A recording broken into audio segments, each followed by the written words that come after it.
Все, бисмилля деп бастайық. Кеттік. Кереміз нәрсені алып тастаймыз. Ал кеттік. Қайталап айтам, бұл бізде қазір қандай нұсқа деп сұрасаңыздар, бір, яғни қаңтардың нұсқасы. Енді символично алып отырмын. Кейін сіздер өздеріңіз біз опрос жасайтын боламыз Инстаграмда. Соған байланысты сіздер сұраған нұсқа талдап өтетін боламыз. Қайталап айтам, әр 2 күн сайын. Жақсы? Жібере алмаңыздар. Кеттік.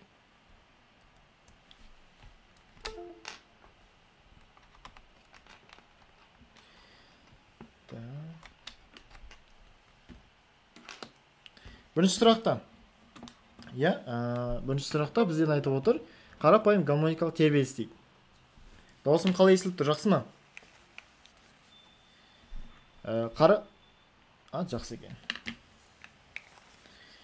Дене қарапайым гармоникалық тербеліс жасайды. Тепе-теңдіктен қозғалған дененің ығысуы мен кинетикалық энергияның байланысы қандай? Бұл жерде мынаны білу керек қой. Дененің ығысу энергиясы ол бізде потенциалдық энергия да.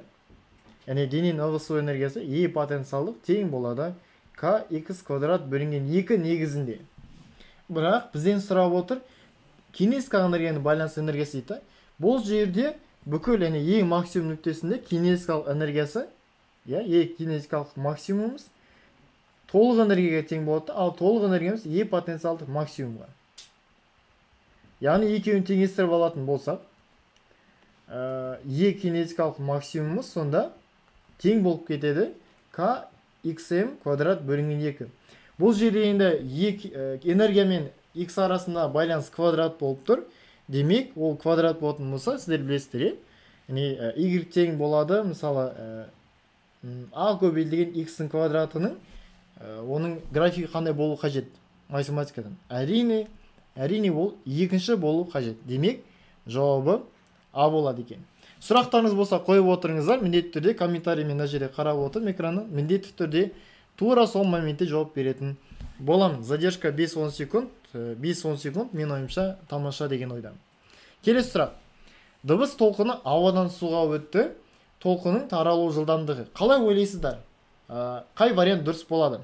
Дыбыс толқыны ауадан суға өтеді, оның жылдамдығы қалай өзгереді дейді. Жалпы мына жерде өзгермейді дегенде жауап бар екен.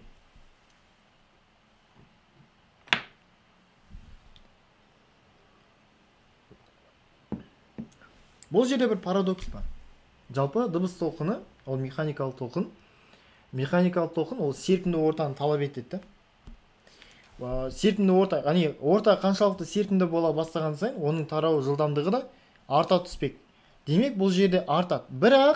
Бірақ, егер тура осы сұрақ дыбыс толқыны емес, жарық толқыны дейтін болса, онда кемейді. Жақсы ма? Яғни жарық ауадан суға өтті, толқынның таралу жылдамдығы қандай деп сұрайтын болса, жарық болатын болса, онда кемейді. Бірақ дыбыс болатын болса, артады. Есте сақтап жүрейік. Келесі сұрақ. Бірлік көлемдегі заттың массасын көрсететін физикалық шама. Бірлік көлемде дегеніміз, бірлік көлемде, яғни 1 метр куб деген сөз. Бірлік көлем дегеніміз 1 метр куб деген сөз. Бірлік көлемдегі массасы, яғни масса бөлінген көлем тең болады ρ. Оны былай жаттап алсаңыздар болады. Яғни жүрек, жүрек көрсет. Одан кейін дәл қақ ортасына бетіп жаралап жіберсеңіздер, жүрегім жараланды деп, қаққа бөлінді десеңіздер, мына жерден міне масса шығып тұр, мына жерден көлем шығып тұр. Тамаша емес пе? Осылай тығыздық деп жаттап алсақ болады екен. Жауап Е болады. Белсендірек болайық комментарийда. Белсенді отырыңыздар. Келесі. Брондық қозғалыс дейді. Брондық қозғалыс дегеніміз ол 7-ші сыныпта бар, 8-ші сыныпта да бар. Кітап оқып дайындалып жүрсеңіздер. Бұл рейтсіз қозғалыс. Ұсақ бөлшектердің, молекулалардың рейтсіз қозғалысын біз брондық қозғалыс деп атаймыз. Өйткені бұл ең бірінші анықтаған адам бұл бізде бронның өзі еді. Келесі, 5-ші сұрақта бір заттың молекулаларын екінші заттың молекулаларымен кеңістігіне өзігінен еніп таралуы, яғни мысал айтқан кезде шайға аласыңдар да қант саласыңдар. Олардың молекулалары әртүрлі, бірақ қант кіріп кетеді. Қант сол судың молекулаларының арасына кіріп кетеді. Бұл құбылысты біз диффузия құбылысы дейміз. Тағы да теория беріп өтейін. Диффузия құбылысы жалпы қайтымсыз құбылыс. Қандай мағына береді десеңіздер, сол судың ішіне еріп кетті ғой жаңа. Сол араласып кеткенде, соның ішінен қайтадан қантты алып алу мүмкін емес. Яғни тура соны қайтарып алуға болмайды. Қайтымсыз процесс. Енді диффузия неге тәуелді дейтін болса, диффузия неге тәуелді? Яғни диффузияның қарқындылығы дейді. Диффузия қарқындылығы деп қойын. Біз нұсқа талдауды осылай істейміз. Яғни көбірек уақыт алады, келсем, бірақ сіздер сол жайлы бүкілін біліп шығасыздар. Бұл енді тамаша дүние емес пе? Қарқындылығы неге тәуелді десеңіздер? Ең бірінші зат күйіне. Зат күйіне. Екінші, мысалы айтатын, бірінші зат күйіне келтіретін болса, бірінші әтірдің иісі ауада тезірек таралады. Оны бірақ суға сепсеңіздер, ол суда араласу сәл баяулауда, сәл ғана баяулау, бірақ қатты емес. Яғни бірінші орында қарқындылығы бойынша бір газдардан, екі сұйық, одан кейін үш қатты денеде диффузия болады. Және соңғысы, екінші мәселе, мысалы айтатын болсақ, жаңа тура сол қантты алатын болсақ, байқадыңыздар ма, суып қалған шайға қант араластырған кезде тез араласа қоймайды. Бұл енді өздеріңіз түсініп тұрғандағыдай температураға байланысты. Яғни қаншалықты температура жоғары болған сайын диффузияның қарқындылығы да, яғни араласу жылдамдығы, жылдамдығы, температура. Мінеки. Екі нәрсеге тәуелді екен. Жақсы. Келесі, 6-шы сұраққа да келіп қаппыз уже. 1 мольдің мөлшерінде алынған заттың массасы. 1 мольдің мөлшерінде. Енді қарайтын болсақ, моль масса. Бұл нені береді? Сұрақ қой бұл. Бұл үшін химияның есебі бар. Зат мөлшері тең болады. Масса бөлінген малярлық масса деген хит формасы бар. Осы жерден көріп тұрғанда кері пропорционал.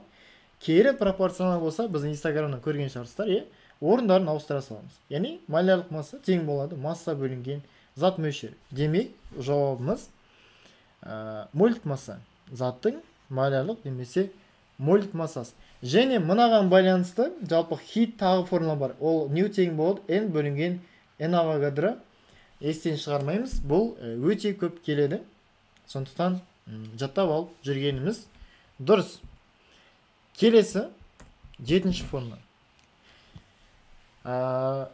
Тізбекте жалғанған өткізгіштер үшін орындалатын шарт қандай?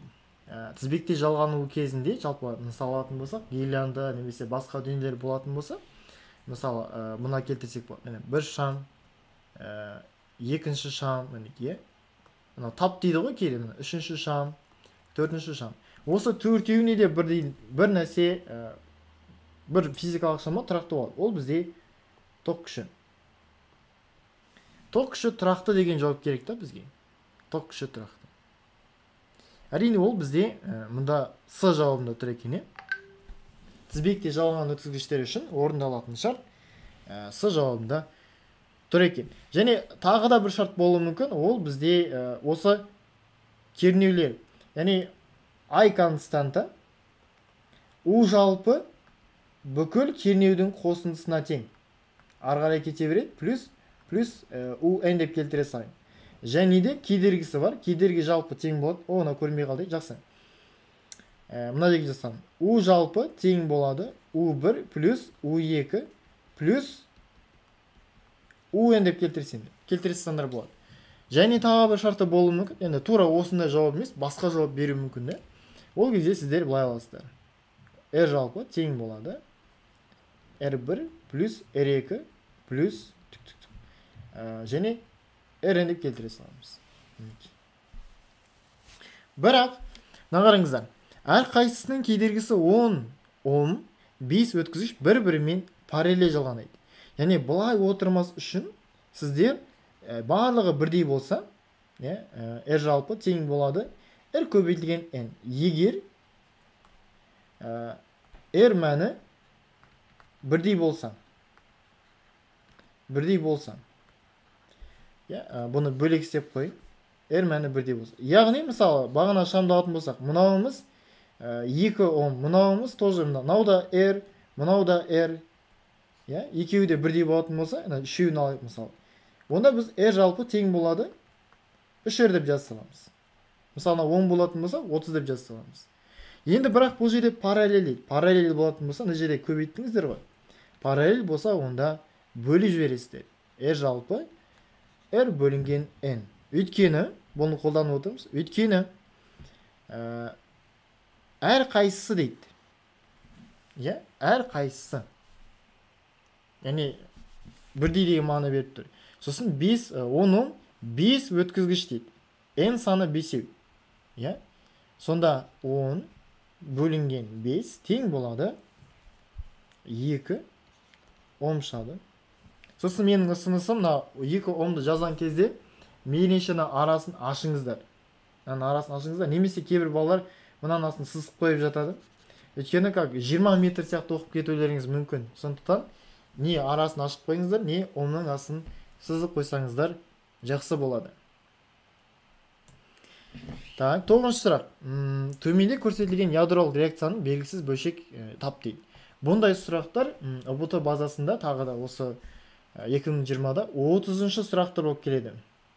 30-шы сұрақтар деп бұлай келтірсең. Сұрақтар.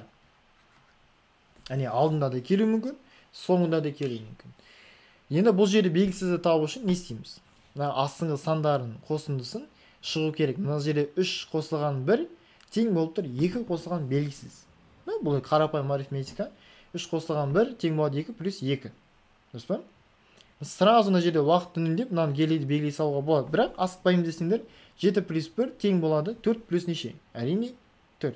2-де 4 болатын болса, ол гелий, ал гелий дегеніміз ол альфа бөлшек. Ал альфа бөлшек оң зарядталған.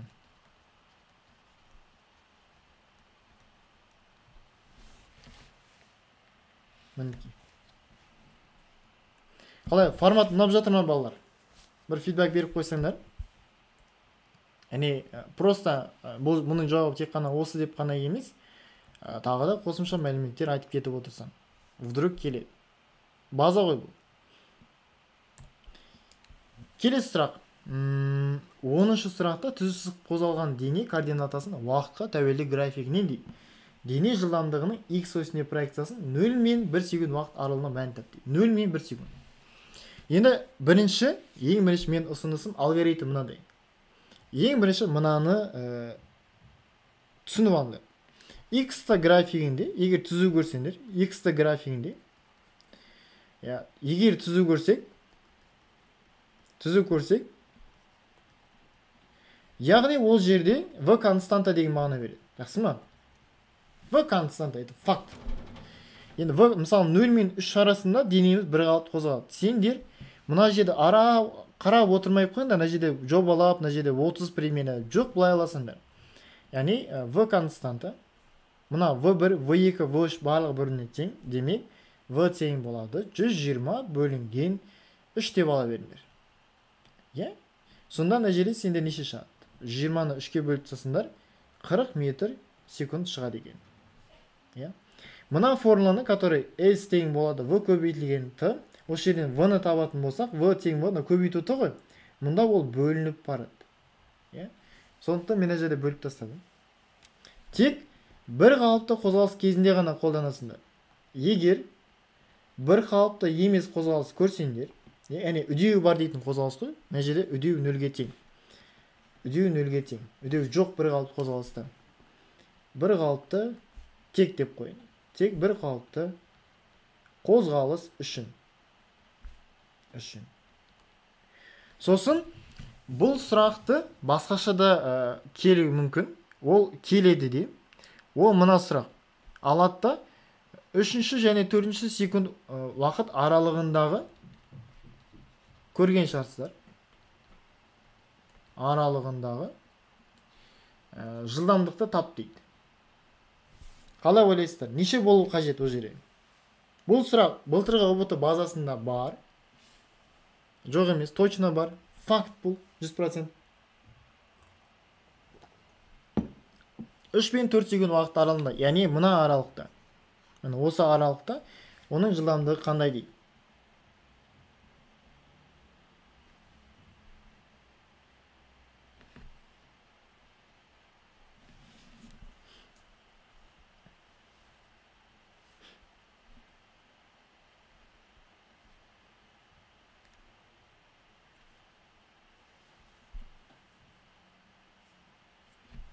Комментарий жазып отырды балар. Ұялмаймыз. Қателесу ол... Қазір қателесу это нормально. Егер бірақ қазір қатеңді түсінбей, ұбытыға барып кетіп қалсаң, онда жағдай қиын болады. Лучше қазір сұрауыңдар. 1 секунд уақыт аралығында. Енді бір қалып қозғалса екен көріп тұрмыз. Мінекей. Бірақ ол артқа қарай кетіп баратыр. Ол 120 метрге барды да артқа қарай жүріп бара жатыр ғой. Негізі осы жылдамдықтың формуласы ол орын ауыстыру бөлінген уақыт қой. Орын ауыстыру x азайтылған x нулевой координатамен алатын болсақ, соңғы координатасы бізде 60, азайтамыз 120-ны, бөлеміз уақытқа. Арасы қанша уақыт? 3-тен 4 секундқа дейін, 1 секунд қой. 1 секунд. Демек, үстінде минус 60 шығады, бөлем 1-ге. Минус 60 метр секунд. Бұл сұрақ ұбт-да бар. Демек, бұл сұрақты кім жаттауға білеті жақсы жаттауыңызда, бірақ ең маңыздысы, ең бірінші қандай қозғалыс түрі екенін ажыратып алсаңыздар екен деген ұсыныс. Келесі. 10-ға да келіп қалыппыз. Массасы 45 килограмм спортшы 4 метр секунд жылдамдықпен жүгіріп, өзіне қарама қарсы бағытта жылдамдықпен қозғалған 100 килограмм арбаға қарғып мінсе дейді. Жүйенің жылдамдығының модулі дейді. Бұл жерде ең бірінші сұрақ туындайды. Бұл жерде кім сияқты? Шерлок Холмс сияқты өзіміздің миымызды ақтара бастаймыз. Миымды ақтарған кезде осы жерде кітап оқыған оқушылардың басымдылығы көрсетіледі. Неге десеңізде, кітап оқығанда тақырыпты меңгереді. Ол қалай? Бұл қандай тақырып десеңіздер, бұл импульс деген тақырып. Есіктерді аша бастаймыз. Бізге қажетті есіктерді аша бастаймыз. Импульс. Сол импульсің ішінде қайсысы? Импульсің 2 түрі бар ғой. Ол егер қарғып мінсе, ол сол арбамен бірге қозғалады. Бір жүйе ретінде. Демек, ол бізде серпімсіз деген сөз. Көрдіңіздер ме? Біз қазір ажыратып алдық. Егер ол серпімсіз болатын болса ғана, біз уже формуланы қолданып бастаймыз. Яғни m1 v1 плюс минус m2 v2. Көп балаларынан плюс деп жаттап алады. Қате ол негіз. Осын m1 плюс m2 мұнда v3. Бізге осы как раз v3-ті тап деп отыр. v3 бізде белгісіз. Бірақ сөзіне назар аударатын болсақ, біздің спортшымыз арбаға қарама қарсы бағытта жүгіріп дейді. Демек, біз мына жерде плюсын алмаймыз. Мына жерден біз тек минусын аламыз ғой. Плюсы бізге қажет емес. Енді формула түрлендіруді бастаймыз. Мына жақшамыз мұнда көбейтіліп тұр.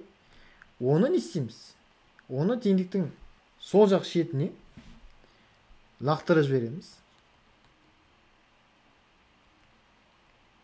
m2 v2 бөлу m1 плюс m2 да. Тең. Сан мәнін қойғана қалды. 45 көбейтілген 4, азайтылған 100 көбейтілген 2 бөлінген неше? Мына жерде модуль деп айтып отыр. Так, мұнда 45 қосылған неше? 100. Үстінде мына жерден қарап отырса 45 көбейтілген 4, 45 2-ге көбейтсек 90 ғой. 92-ге көбейтсек 180. Сонда 180 азайту 200 бөлінген 145-ке тең болады. Минус 20 бөлінген 145. Мұнан енді қиын алмай калькулятора сала салайық та. Нөл бүтін бір нәрсе шығатын түсінікті. Бірақ наугат жіберген өзіне мінекей кетіп қалды. Д либо А. Қайсысы? Талап көрейік. Қайсысы болады екен? Сет қалай болып жатыр, жалпы балар? Дауыс нормально ма? Шығып тұр ма? 20 бөлінген 145. 0,1379 дейді. Демек 0,14-ке сайып келіп тұрғаны жерен. 0,14-ке қарай келіп тұрған сияқты.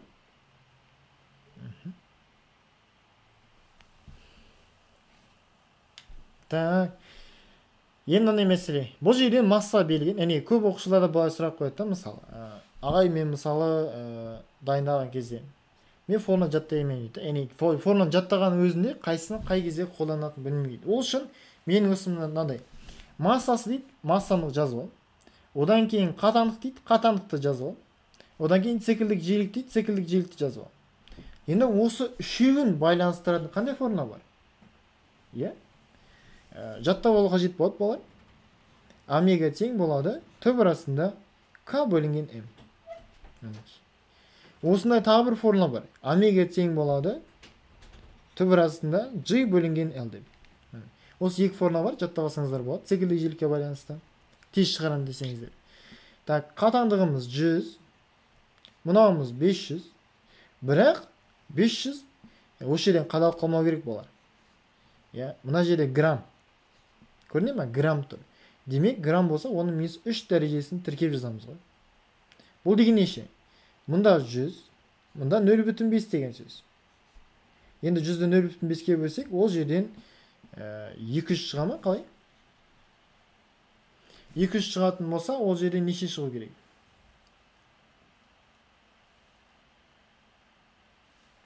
Мысалы, болжап алатын болсақ, негізі бірдің квадратынан 25-дің квадратына дейін жаттап алсаңыздар, өздеріңізге өмірлеріңіз конкретно жеңілейді. Мысалы, қазір айтатын болсақ, 10-ның квадраты 100, 15-дің квадраты 225. Көріне ма? 15-ке сәл жетіңкіремейді. Демек, жауабын белгілей саламыз.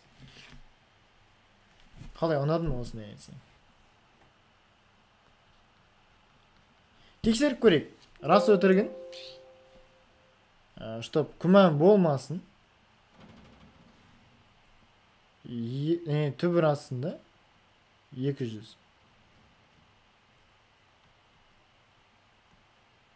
14,14, шығып тұр ғой.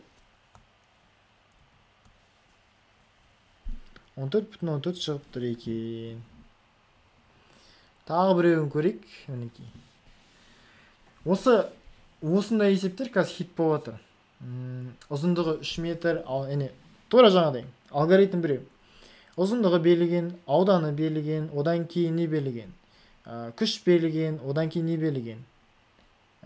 Одан кейін абсолют деформация дейді. Абсолют деформация дегеніміз дельта L деген мағына береді. Кейде айтады, дельта X деп береді, разница жоқ. Дельта L деп ала беріңдер. Одан кейін Young модель берілген. Тұрақты нәрсе. Так, болды. Осы бесеуін байланыстыратын формула қандай? Бұның бесеуінде байланыстыратын формула мынадай. Салыстырмалы қателік деген бар. Ол бізде дельта L бөлінген L болады. Немесе оны былай кетесеңіз де болады. F бөлінген S, S-қа Young моделін көбейтіп жіберіңдер. Мынау бізде салыстырмалы қателік. Қанша процентке қателессің деген мағынаны беретін физикалық шама, оның өлшем бірлігі жоқ, ол тек пайызбен өлшенеді. Салыстырмалы қателікті табу үшін қиын емес ол да. Дельталы табу үшін соңғыдан бастапқыны азайтып жібересіңдер. Біз енді осыны тап деп отыр. Мына формуладан біз қазір дельта L-ді табамыз. Как пропорция ретінде. Дельта L тең болады. F көбейтілген L бөлінген аудан көбейтілген Young моделі. Young моделінен әжелі абай боламыз. Кейде Паскаль бөлінген деп басқаша келуі мүмкін. Ньютон бөлінген миллиметр квадратты беру мүмкін. Мүмкін ол. Сондықтан бұл жерде абай боламыз. Күшіміз 210, ұзындығымыз 3, аудан миллиметрдің квадраты. Жалпы милли дегеніміз ол оның -3 дәрежесі. Ал егер миллидің квадраты дейтін болса, мысалы, миллиметр. N еселенген миллиметрдің квадраты дейтін болса, Ол дегеніміз n, оның минус 3 дәрежесіне метрдің квадраты деген сөз. Демек n көбейтілген оның уже дәреже сыртында дәреже, помните мысалы, аның x потом сыртында y болатын болса, онда аның x y дәрежесі бар. Тура сол сияқты. Уже минус 3 пен 2 көбейтіліп, минус 6 болып кетеді да, мына жер метр квадрат болды. Көрдіңіздер ме? Сонда біз мынаны конкретно жазаламыз. n-нің орнында 1 тұр, пожалуйста, 1 көбейтілген оның минус 6 дәрежесі. Көбейтемін, ең модулі 210, опа, ана қысқарып тұр. Көбейтілген, но егер кішкентай g болатын болса, бұл бар. Оның 2 дәрежесі, оны гекто деп атаймыз. Егер үлкен g болатын болса, онда оның 9 дәрежесі. Ол бізде гига. Яқсы? Осы екен шатастырмаларын түсірейін. 210 мен 210 кетті. Демек, мына жерде қалды. Ал қарапайым не еді? 3 бөлінген оның минус 5 дәреже шығады. Демек, 3 көбейтілген. Ештеңе ұмытқан жоқпын ба мен?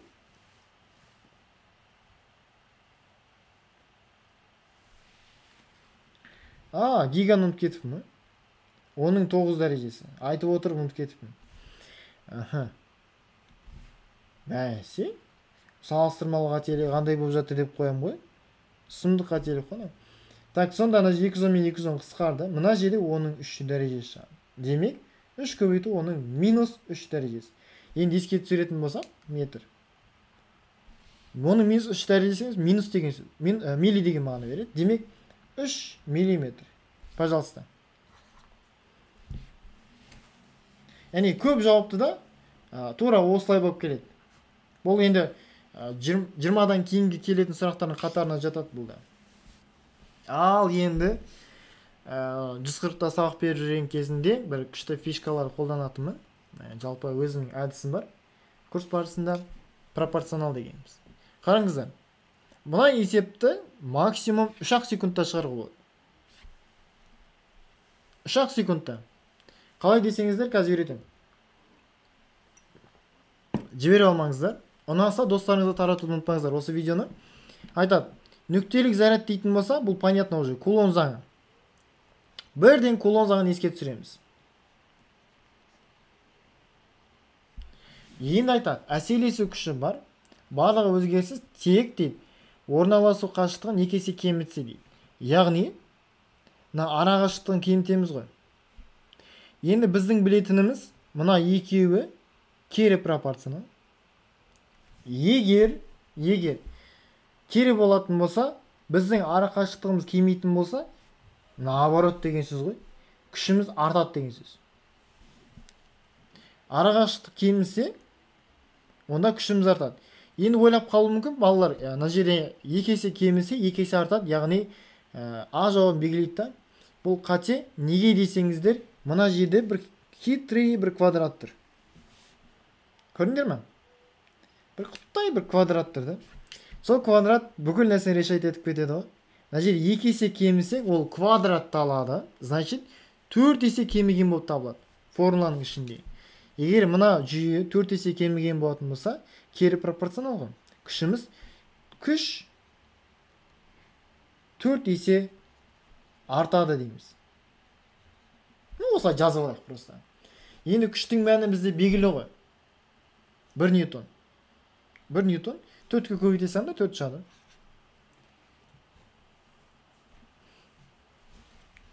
Способ мен ойымша кайф, яғни біріншіден уақытты үнемдеп береді, екіншіден жалпы адам ойлаған кезде как процессор сияқты ғой, миы қыза бастайды. Яғни қатты қызып кеткен процессор жалпы өзінің жұмыс істеу қабілетін төмендетеді. Сендер білесіңдер, герцовкасын азайта бастайды бүкіліне. Сол себепті бұндай әдістер жалпы көп пайдасы бар. Яғни сіздер тек қана тақырыпты меңгеріп қана қоймай, тек есептерді шығару білумен бөлек әдіс үйренгендеріңіз жақсырақ. Біз оны басқаша лайфхак дейміз ғой. Әдіс қой, по сути жағында. Ары қарай кеттік. Ұнап жатқан шығар деген ойдамыз. Әлі 12 адам көріп отыр екенбіз. Келесі. Ернеуіне дейін суға толтырылған екі бірдей шелектің біреуіне ағаш білеуше жүзіп жүрді. Білеуше дегеніміз как кубик сияқты дүние. кесегі деп айтамыз, ағаш кесегі. Айтып отыр, осы шелектен салмақтар. Қалай ойлайсыңдар? Бұл осы 5 жауаптың ішінде 20% наугатпен жіберетін болсақ, қай жауап белгілер едіңдер ОБТ-да болсаңдар? Елестетіп көріңдер. Қазір ОБТ-дасыңдар. 15-ші сұраққа келдіңдер. Осында бір түрлі сұрақ келіп тұр. Ал не дер едіңдер?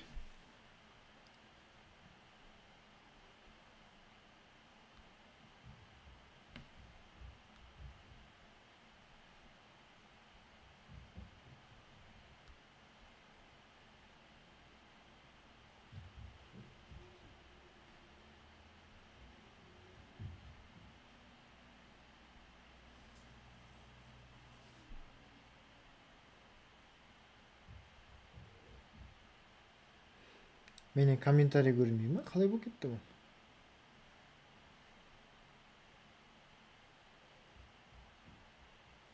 Походу проблема менде болып тұр онда, иә?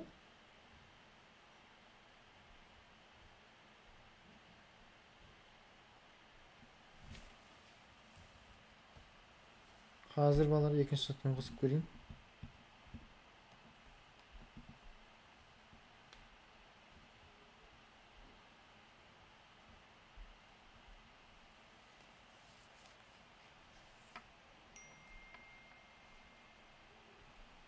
Неге көрмей тұр? Бәсе, мына жақта конкретно комментарий кетіп отыр. Мында жоқ менде. Эфир сақталады.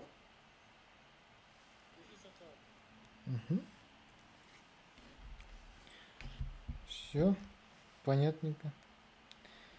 Дұрыс болды бұл.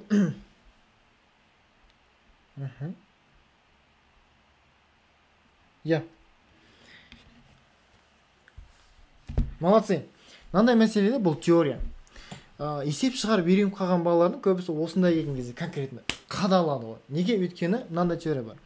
Архимед айтады, егер мысалы суға бір нәрсені салатын болсаң, оның салмағындай су сыртқа шығады дейді. Қараңыздар, оның салмағындай су сыртқа шығады. Яғни, бұлай айтқан кезде ол шелектегі бар заттың салмағы өзгермейді.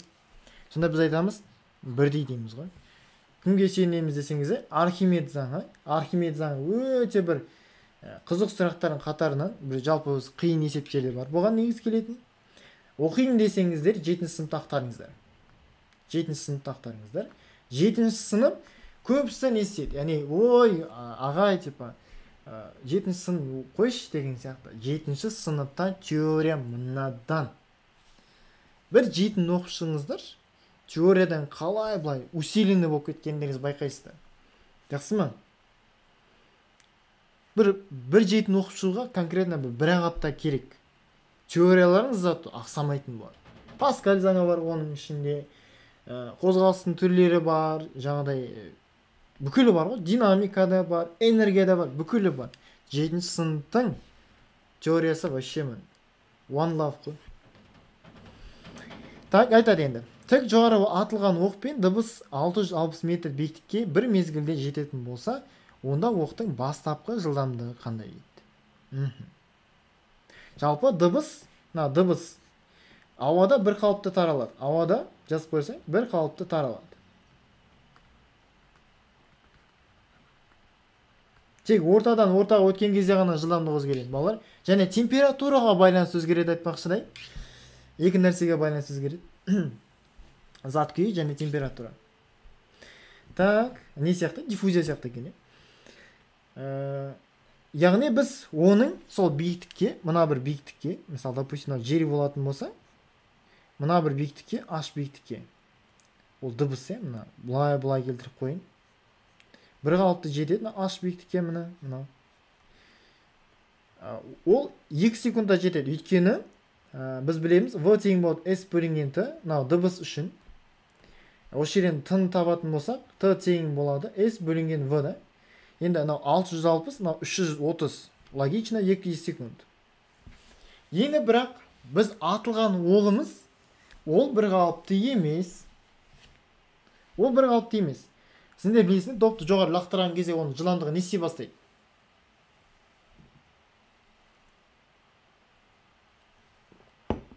Көтеріледі, потом тоқтайды, потом түсе бастағанда қайтадан жылдамдығы айнала бастайды, жылдамдығы көбейе бастайды. Тамаша. Кеме бастайды. Біз сонда үдемелі қозғалыс екенін білеміз бұл. Яғни оқтың қозғалысы, мына жерге былай келтіріп қояйын. Оқ қозғалысы жылдамдығы кемейтін қозғалыс. Демек, кемімелі қозғалыс. Енді осыған байланысынан жаттап аламыз ғой. S тең болады V0 A квадрат бөлінген 2. Аның орнында бізде G тұрады. H бізде бар, жол бізде бар. Бітті, осы жерден V0 табу керек болды. Менің ұсынысым осылай жаза беріңдер. 660 тең болады. Мына жерден оқушылар кейде мынаны V-ны тауып, әлек-бәлек болып жатады. Керек емес. V0 деп жазсаңдар. Көбейту 2. 10, 2-ның квадраты бөлінген 2. Мұнамен мынау қысқарып кетеді. Сонда тең болады 2 еселенген V 0 минус 20.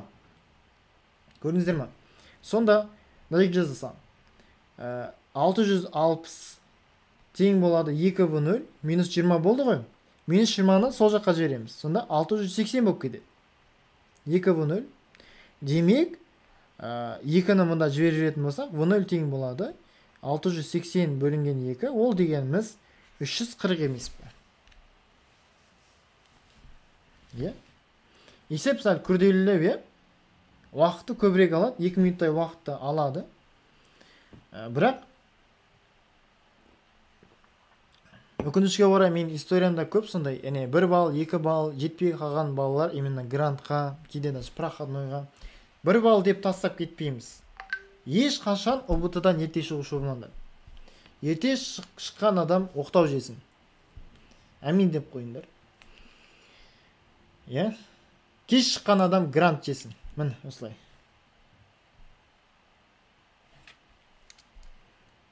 Так. Келесі 17-ші сұраққа келіп қалыппыз. Наңғарыңдар. Сөз вообще алтын ғой. Сөз деген алтын ғой.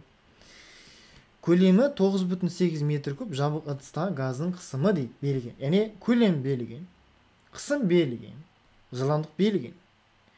Масса тап дейді. Осы төртеуін байланыстыратын формула қандай? Әрине ол бізде идеал газдың негізгі теңдеуі. P тең болады 3-тен 1. Осы еске түсіреді негіз. M нөлевой, одан кейін не бар? V квадрат дұрыс па? Мына жерде n бар еще. Мына n-ді біз басқаша бұлай келтірсек болады. Сан бөлінген көлем деп. Болды ғой? Бізге осы жерде массаны табу керек болатын болса, орнына қойып тастайыншы қазір. P тең болады. Көрініп тұр екен, жақсы, 3-тен 1 n бөлінген v. Одан кейін мына жерде мынау v квадрат. Енді мына екеуі көбейтіліп, енді қайда болады кейде балалар. Мәселе n ой жоқ, мына жерде берілмеген ғой дейді. Мәселе мынада. Мынау n көбейтілген бір ғана молекуланың массасы ол дененің массасын береді. Демек біз айтамыз, P тең болады 3-тен 1 дененің массасы mv квадрат бөлінген v болады. Осы жерден массаны табу керек болады. Массаны тауып тастайық. Масса тең 3 көбейтілген жерде v барлығы төмендейді, олар жоғары қарай мәртебесін көбейтеміз. 3 pv болып кетеді.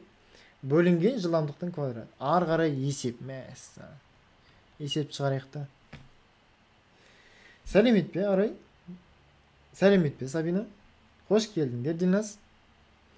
Так, мына жерде 3. Қысымымыз бізде 25 кило қадалыққа жүрмендер. 25 көбейтілген оның 3 дәрежесі. Көлем осы жол метр куб. 9,8 бөлемін. Мынаның квадраты. Бейтесаңдар 700-дің квадраты, потом түбірасы 3-тің квадраты. Мына түбірасын 3 квадрат дейміз 3 қой. Тарс еткіземіз ғой. Қалған есептеу керек болады. Так, калькулятор қайда екен дейді.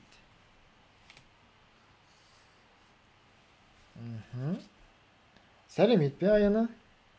Ернұр, ассалаумағалейкум. Жақсы, шүкір. Болып жатыр. Жайлап. Бастама, жаңа бастамамыз осы. Соңына дейін дайындап кетуім керек. Тыста болсам да. 25 көбейтемін 1000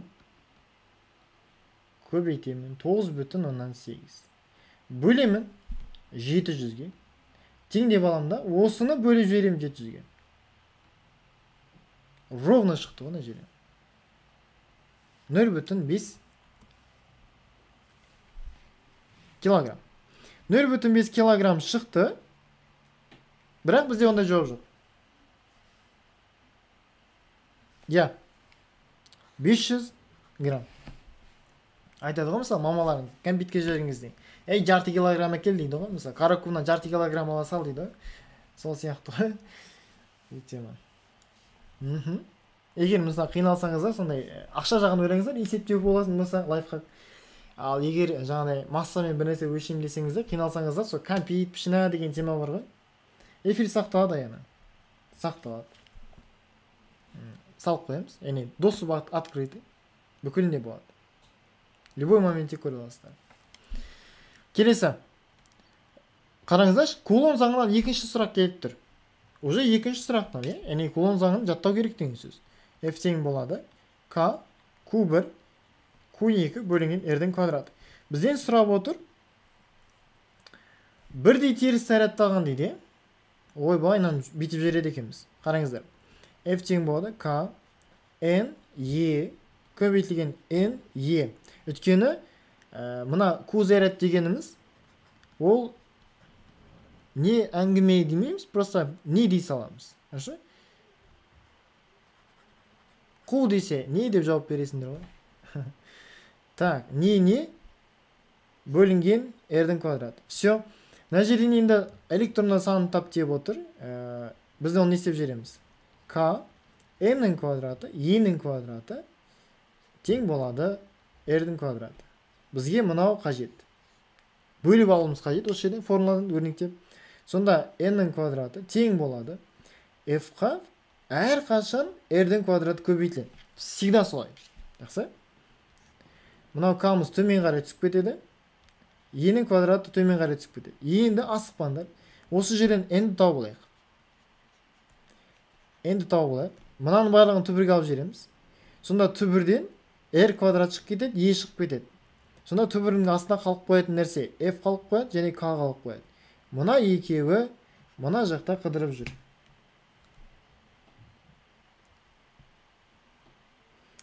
Так, мында R қалады, мында E қалады. Бұл ары қарай есеп. N тең. R-ымыз бізде қанша? 10 сантиметр. Ол 0,1 емес па? Мынауымыз электрон. Ол дегеніміз мына жерде бермейді, я? Электрон бермейді мына жерде. Қараңда, электрон бермеген. Значит, жаттаймыз. Минус 1,6 көбейту 10 минус 19 дәрежесі. Кулон. Так, 1,6 деп модулімен жасайын, оның минус 19 дәрежесі. Түбірдің астында не бар? Түбірдің астында мынау бар. 0,23 көбейтілген оның минус 3 дәрежесі. Бөлінген 9 көбейтілген оның 9 дәрежесі. Так, мына жерге жаза берейін енді. N тең болады. Мәссаған. Бір не бар еді ғой? Формула бар еді ғой? Уже 0,23. Жарайды. Түбірден ең бірінші дәрежемен жұмыс жасаған дұрыс. Минус 3 бөлінген оның 9 дәрежесі минус 12 дәреже. Минус 12 дәрежеден түбірден оның минус 6 дәреже шығып кетеді. Дұрыс па? Сонда мына жерден қалатын нәрсе 0,1 көбейтілген оның минус емес уже 19 дәрежесі. Бөлінген 1,6. Оның минус 6 дәрежесі түбірден шығып кетеді. Және түбірдің ішінде қалып қояды 0,23 бөлінген 9. Тең. Все, енді пойдет кішкене. Енді әдемірек па, қалай? 1 балл үшін төбелесіп жатырмыз. Какой-то 1 балл. Так, 0,23 бөлу 9. Тең. 0,025 дейді. Осыны түбірге алып жіберейік. 0,16 дейді почти. Оппа. Опа. 0 бүтін қанша шықты жаңа?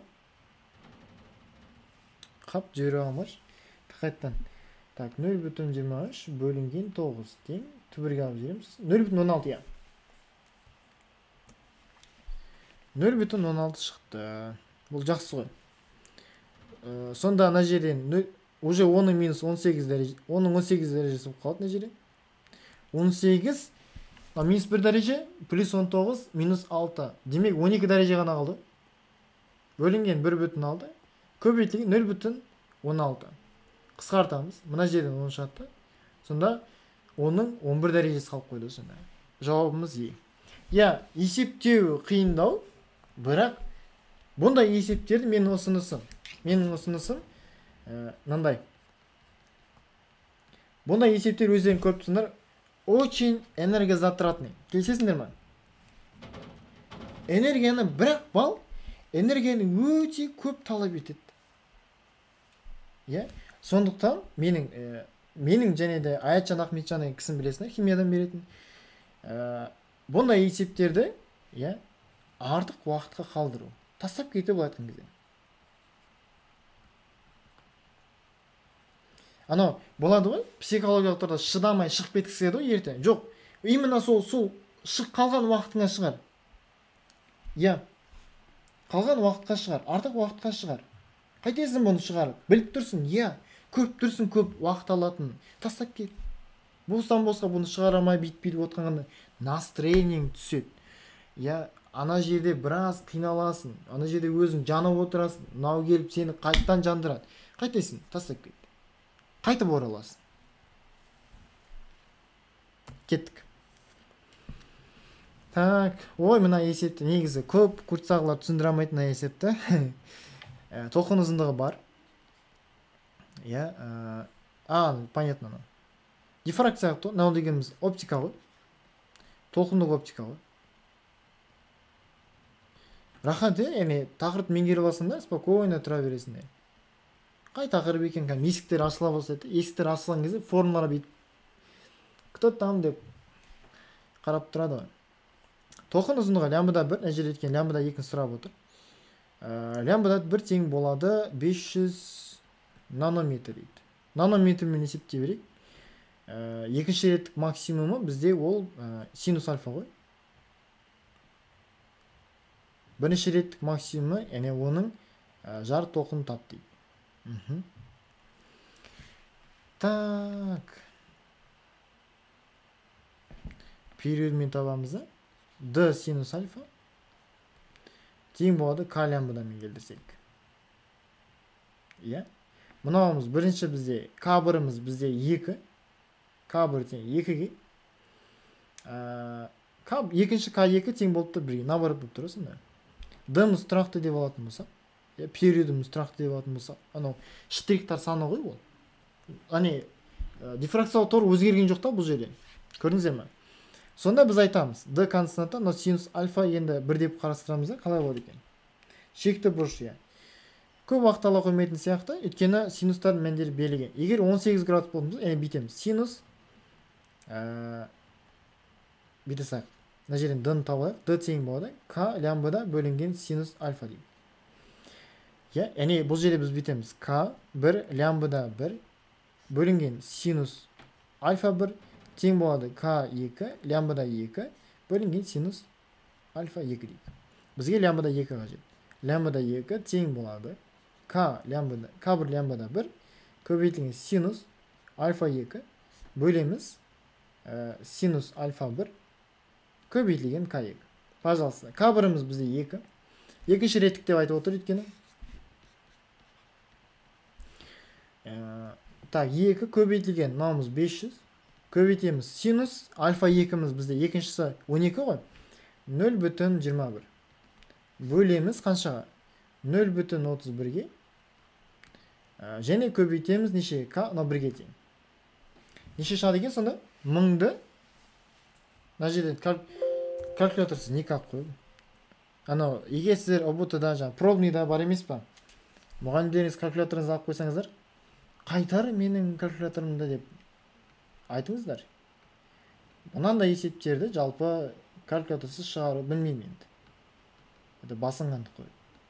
0,21 бөлу 0,31 тең 677 дейді. Я 677 емес, бізде белгілейміз қалай?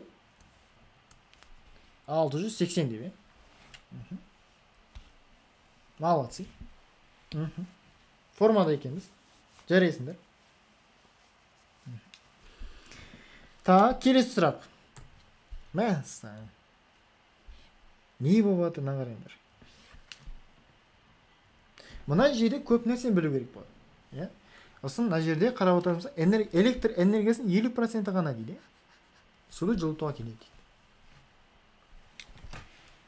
Құдай қаласа, осы есепті мен жаңа формат түрінде беретін болам. Яғни осы есепті тура жаңа форматқа есеп құрастырып беретін болам.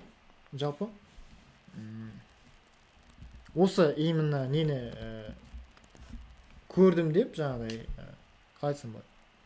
Статусқа салған адамдарға дейші. Жарайды. Он кейін. Не дейді? 50% ғана электр энергиясын. Бірінші электр энергиясын тауып алайық та. Электр энергиясын табу формасы қандай? А тең болады. Джоулингіздің I квадрат RT. Мына жерде Т деген уақыт. Мынау Т. Ол уақыт. Температура емес. Хорошо? Айымыз бар. Ай тең неше? Енді осы жерден айды табып қажет болады. Айды табу үшін мына жерде неше екенін білу керек болады. Яғни бөлік құнын анықтаймыз. Яғни амперметрдің ток күшін өлшейтін құрал амперметр. Если что, амперметрдің бөлік құны.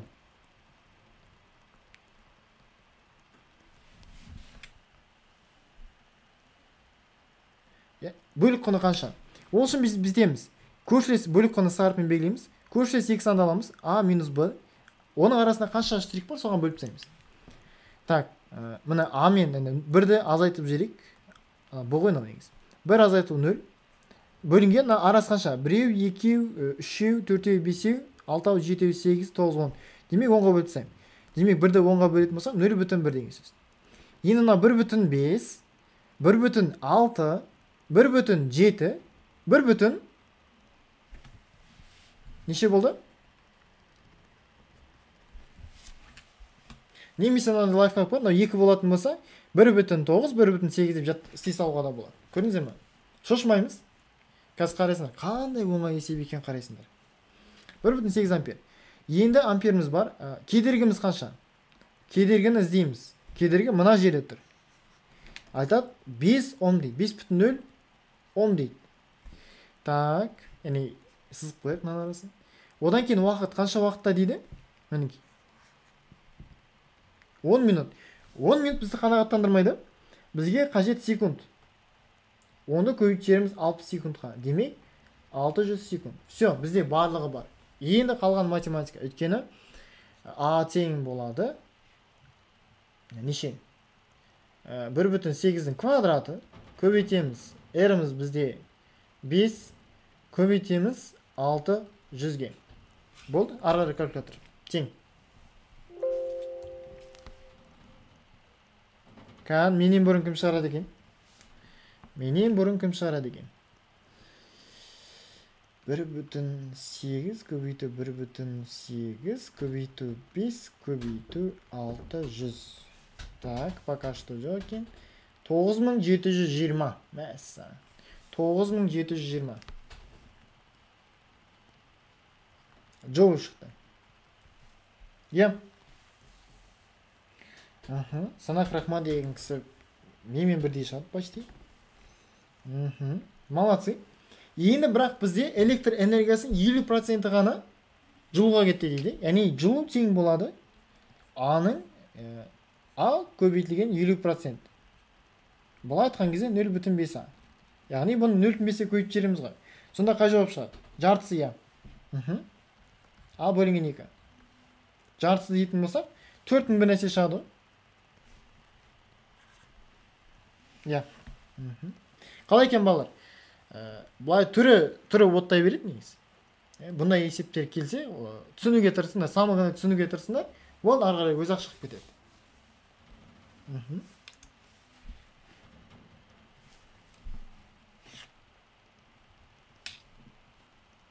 Ал балалар 10-ақ есеп қалды. 10-ақ есеп. Мына материалдан бәріміз құдай қалса осы бүгін бастап жатқанымыз осы ғой енді. 140-тан шығып кетіп. Осы үшін қуылған мен негізі. Какая ирония. Я Телеграм каналымызға салатын боламыз. Телеграм каналымызға саламыз. Сол жерден жүктеп алып аласыздар. Осы күйінде, шимай шатақ күйінде. Шығару жолмен. Так, ал енді вкусный есептері келдік. Мен бұл есептерді вообще вкусный деп атаймын негізі. Неліктен?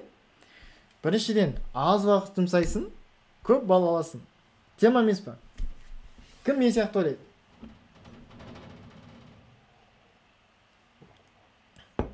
Аз балл аласың, көп, аз уақыт жұмсайсың, көп балл аласың. Егесе көп балл аласың. Кейде болатын сондай менде жағдайлар, өз оқушыларым айтатын, таста анау екі сұрақтардан бастасайшы деп. Өйткені мына сұрақтардың деңгейі төмен негізі. Қараңдаршы, ана жерде қандай деңгейлер жүр. Бірақ балл береді сол үшін. Ал мұнда мынандай нефтемі сұрақтар и еще Қара Сабина, бүгін сенің миыңды өзгертемін бүгін. Конкретно миың өзгеріп кететін болады. Апгрейд болады. Қарам. Бірінші сұрақ. Помните теманы? Ең бірінші тема, егер график көрсек, қандай қозғалыс екенін анықтаймыз. Қандай қозғалыс? Әртүрлі қозғалысына жері, өйткені бірінші 10 секунд, бірінші келтіріп алайықшы өзіміз үшін. 0-ден 10-ға секундқа дейін бір қалыпта, дұрыс па? Бір қалыпта. Жылдамдығы қанша? 0-ден 1-ге дейін. Вот тең болады. 50 бөлінген 10, дұрыс па? 5 метр секунд. Одан кейін 10 мен мынау дегеніміз 25. 10 мен 25-ің арасында. Ол вообще қозғалыссыз. Қозғалмайды да ғой. Яғни 50 метрде тұр. Қозғалыссыз. Қозғалыста емес. Вообще ол жатыр. Одан кейін 25-тен 30-ға дейін. Көріп тұрсыңдар, түзу көріп тұрмыз. Это түзу. Онда бір қалыпта. Бір қалыпта. Оны жылдамдығын анықтап тастайық. Мына V1 дейік, мына V2 дейік.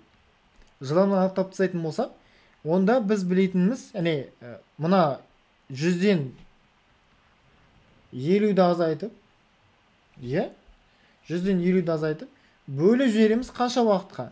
Мына кішкентай ғана уақыт. Мына уақыт аралығы қанша? 5 секунд емес пе?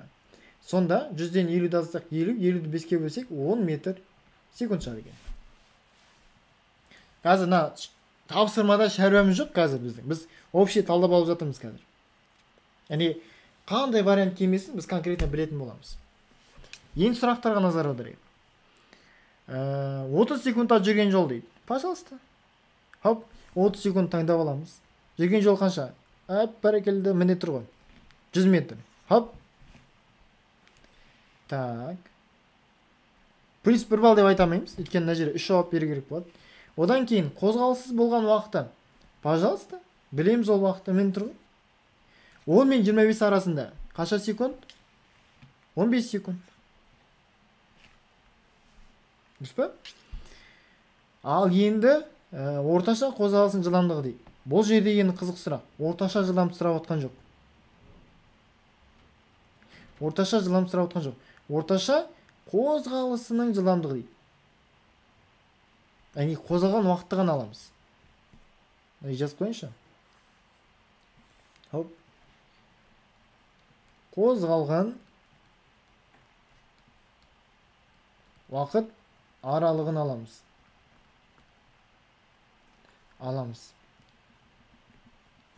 Яғни V орташа Q деп қойсақшы. Қозғалыс деп қойық. Сонда бізде қозғалды мінекей. Басында 10 секунд қозғалды, потом 5 секунд қозғалды. Демек 10. Мұнда қозғалған кезде 50 метр жол жүрді.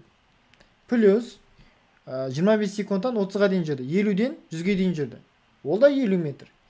Плюс мұнда астында 5 секунд жүрді. Демек 100-ді 15-ке бөліп тастаймыз. иә ловушка ғой, кішкентай құттай ғана ловушка ғой. Ана болады ғой, жақында бір кітап оқып жатырмын да, сол кітапта жазылған екен, жалпы Қазақстан бір мықты бір борец болып та, атын ұмытып қалдым өкінішке орай. Подножкадан ұтылып қалған ғой финалда. Прикиньте, подножка ғой, кәдімгі қарапайым, ең қарапайым тәсіл ғой, мен де білемін мысалы. Именно сол қарсыласынан жеңіп тұрып, 2-0 жеңіп тұрып, сол подножкадан ұтылып қалған ғой. Сол сияқты болмаймыз. Бұндай ловушкаларға назар аударамыз. Бұл жер енді 6,7. Яғни жауабы EGH-қа келіп тұр.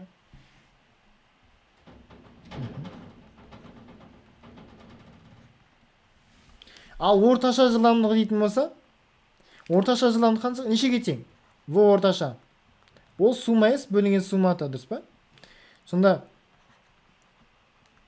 суммамыз мына жерде мін тұр. Общий 100 жүрді, потом 30 жүрді. Мына жерден қысқарады, мына жерден 3,3 метр секунд шығарып алады. Одан кейін ойланады. Яғни балалар осылай үйренген ғой. 3,3 метр секунд деп, талдап.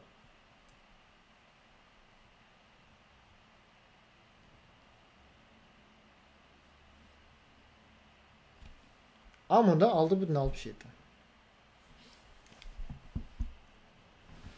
Так, плюс 2 балды қанжығамызға байладық деп есептейміз. Жақсы ма? Одан кейін келесі. Мына мен жақында өткен естерінде болса, изотермалық процесс дегендерді. Ал изотермалық процесс сразу айтайық. Т тең болады константа. Баяу сығу дейді. Демек, оның көлемі кеміп жатыр деген сөз. Әрбір сөзге мән береміз. Одан кейін жылу мөлшерін бөліп шығарады дейді. Бөліп шығаратын болса, ол терістегі мағына. Қараңдар. Негізгі форма былай жатады болар. Q тең болады А плюс дельта U. Т константа болған себепті дельта U 0-ге тең. Өткені Т константа.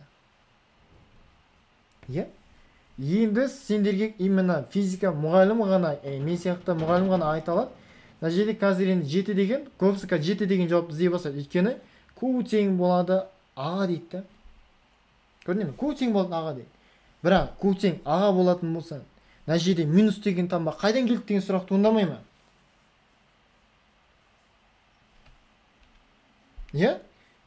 Кім айта алады? Минус деген таңба қайдан келді? Мысалы, күрделі есептерде бұл маңызды. Кім айтып бере алады? Жайдан жай тұрған жоқ мына жерде минус деген. Дәл солай. Егер жылуды өзіне бөліп шығарайтын болса, бөліп шығарады. Демек, ол салқындайды деген сөз. Өзі суып қалады. Демек, оның мәні міндетті түрде 0-ден кем болады. Тек жылуды жұтқан кезде ғана, жазып қойсana жерге. Жылу жұтқанда,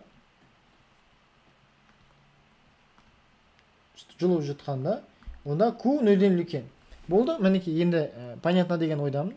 Мына жерде сонда жылу мөлшерін бөліп шығаратын болса, мына жерде минус 7 көбейту оның 6 дәресіндегі джоуль тең болады А деп жазсаңыз. Демек, жауабы G және де E. Газ жұмыс атқарса деген тема бар. Газ жұмыс атқарса, ол жерде тоже плюс. Жазсылайын. А 0-ден үлкен болады, егер газ жұмыс атқарса.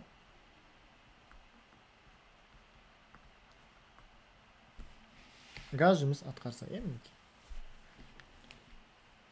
Баяу сығу деп отыр, қараңдар. Демек, қалай ойлайсыңдар? Бұл жерде газ жұмыс атқарды ма, әлде газға жұмыс атқарды ма?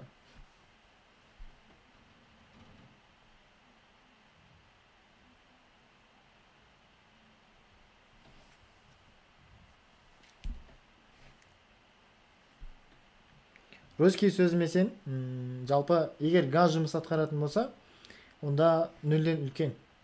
Бір қарап шығуын сұрайын, 10 сыныптың термодинамика бөлімін. Егер сен мысалы насоспен үретін болсаң, насоспен мысалы допты качать ететін болсаң, ол сен газға жұмыс атқарып жатсың. Демек сенің жұмысың теріс болып есептеледі. Как ни странно солай. Мына жерде газға жұмыс атқарып тұр. Газға бүйтіп қойын. Сырттан жұмыс атқарылып жатыр. Мына жерде қазір сығу кезінде дейді, яғни ол насосты төмен қарай басып жатыр. Қалай болады? Теориямен талдаған қалай екен? Мынап жатыр ма? Қазір біз 1 сағаттай отырыппыз. 1 сағаттай нормальный уақыт. До конца шығарып тастайық. 8 сұрақ қалды.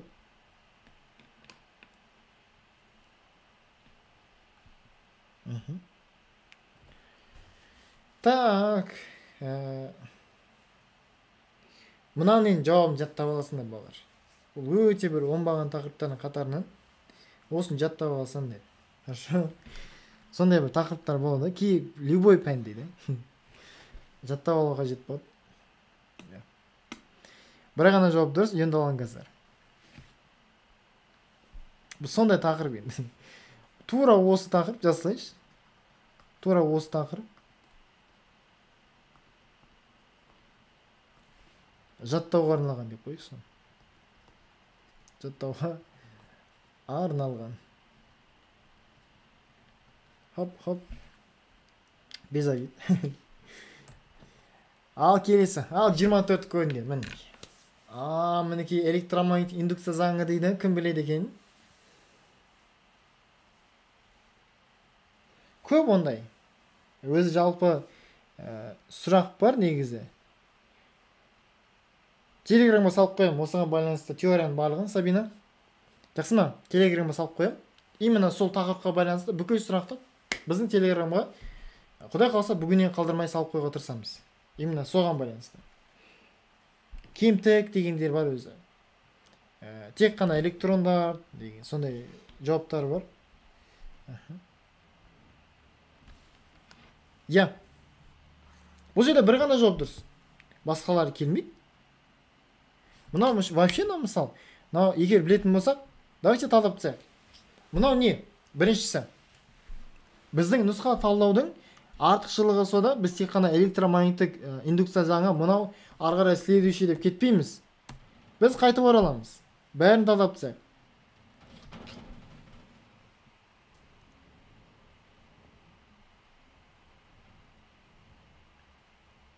Я жіберем міндетті де. Неде инстаграмға салып қоямыз. Қазір жоқ ол өйткені әлі қалай айтсам болады. Әлі жасамадық. Өзіміздің каналдарым, өзіміздің телеграм қолданамыз, бірақ осы курстың каналын ашқан жоқпыз. Так, мынау бізде балалар диэлектрлік өтімділік. Диэлектрлік өтімділік. Помните, мынандай формула бар еді ғой? F тең болады К Q1 Q2. Мына жерде мынандай бір нәрсе жүретін еді ғой? Міне, осы сол. Жақсы? Хоп. Жаңа жазып қойдым. Келесін басқа түспен келтірейін. Мынау бізде бағана айтылған салыстырмалы ұзару. Қателік немесе. Ұзару деп қойыншы. Мына жерде қателік деп қойыншы. Салыстырмалы қателік. Так, одан кейін мынау енді. Мынау бізде не деп сұрасаңыздар, мынау бізде уже басқа нәрсе. Магнит өтімділігі.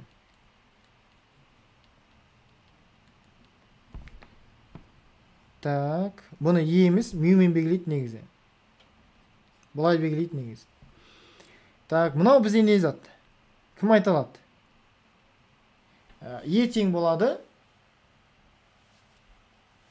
I жақша ішінде R плюс R. Осы формула қажет. Если не знаешь осы заңды, вообще онлайн оқы дейді. Вообще мектепке барма дейді.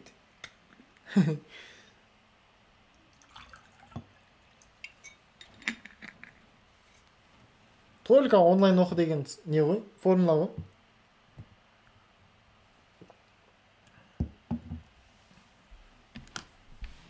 Жігіттер, қыздар, Ом заңы. Ом заңы толық тізбек үшін. Ғалымжан, дәл айтасың. Ом заңы бұл, сол мынау негізі. Толық тізбек үшін. Жаттап жүреміз. Мынандай формула жоқ. Так, мынау вроде осы. Мынау ю модулі, мынау бізде не? Қысым бұл. То же самое. Салыстырмалы қателік мынаған келеді. Оп, деп байланыстырып қойын. Кеттік, арғара кеттік. Периоды берілген, мына жерде 7 дәреже болу керек. Дифракциялық торға перпендикуляр түскен тоғын ұзындығы осынша монохроматта жарық сәулесі максимум реті және максимумда сан дейді. Мәссаған. EH дейді. EH. Давайте талдайық. Там периоды дегеніміз мынау ғой. Бұлай келеді ғой негізі. Период тең болады. Калямбыда. Период бар. Калямбыда деп отыр. Мына жерден сонда енді не тап дейді? Максимумда сан тап дейді. Кан тап деп отыр. Период бөлінген лямбыда. Пожалуйста. 12 көбейтілген оның минус 7 дәрежесі бөлемін 4 көбейтілген оның минус 7 дәрежесі. Мынау 11 сынып бала. Егер қызықты болатын болса. Толқындық оптика. Так. Немесе ана электромагниттік толқындар деген бар тағы. Сол жерде қарасаңыздар болады. Так. Енді бұл жерде шығады ғой. Бұның енді суретін салып көрсетейін. Мына жерде енді ұсақ бір тесік болады. Ұсақ бір тесіктен тордан, дифракциялық тордан ғой. Мына жерде экран болады. Экран болған кезде бір бөлігі қатты боялады, бір бөлігі әлсірейді. Боялады, әлсірейді, боялады, әлсірейді, боялады, әлсірейді. Бізде реттік саны 3. Боялады, әлсірейді, боялады, әлсірейді. Яғни мінекей, реттік саны 3. 1, 2, 3, потом 0 болады. 0 болады бірінші. Потом 1 болады, 2 болады, 3 болады. 1 болады, 2 болады, тағы біреу қажет. Демек бізде максимумдар саны қанша? Вот міне Ғалымжан, қазір соны түсіндіріп беріп жатырмын. Қалай кетті?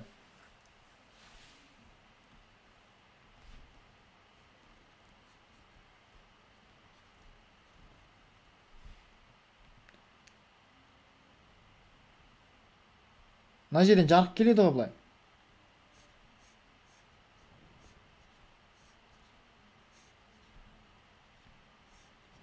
Бірақ ол ары қарай былай таралып кетеді ғой. Яғни жарық ол толқында және ол бөлшекте. Көрдіңіздер ма? Қызық, 0-мен қоса аласың. Яғни максимумдар ретінде бірінші мына жерге түседі. Одан кейін қалғандана. Жалпы сонда 6 емес. 6 емес. 7.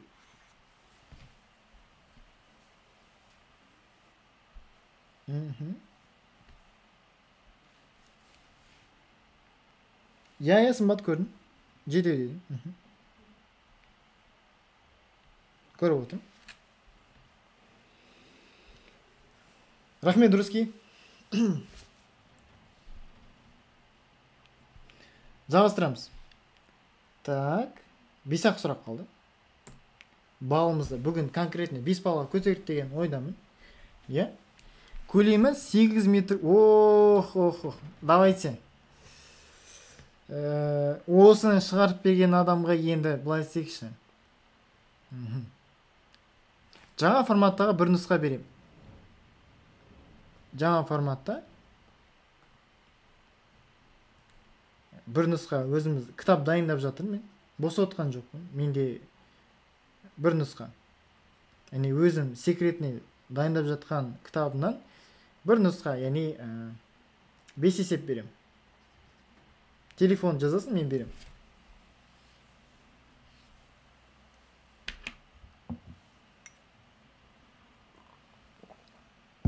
жақында өзімнің жеке құрастырған форма кітапшам шығады. Ең бір пайдалы кітапшалардың қатарынан осы Қазақстанға сатылымға шыққалы жатыр.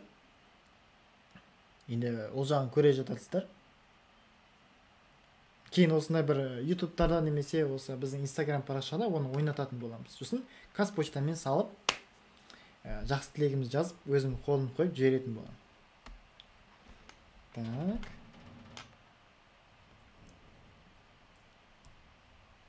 Жоқтам, не істейміз, на есет бірінші рет көрген кезде шок болып қалатын да бар,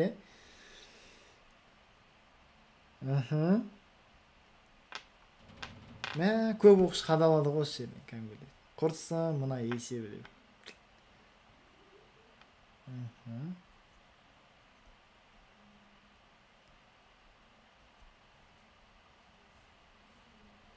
Бір нұсқа, ана есептерді көрген кезде кәдімгідей көздеріңіз жүрек болып кетеді. Өйткені еш жерде жоқ есептер, еш қай жерде жоқ. Екі автор екеуміз бірігіп, Құдай қаласа, осы қаңтарда ма, осы қаңтардың аяқ жағында ма, неде шығарамыз? Ақпанда шығар. Ақпанның орта жағына қарай уже бүкіл Қазақстанға сатылымға кетеді. Құдай қаласа. CH дейді.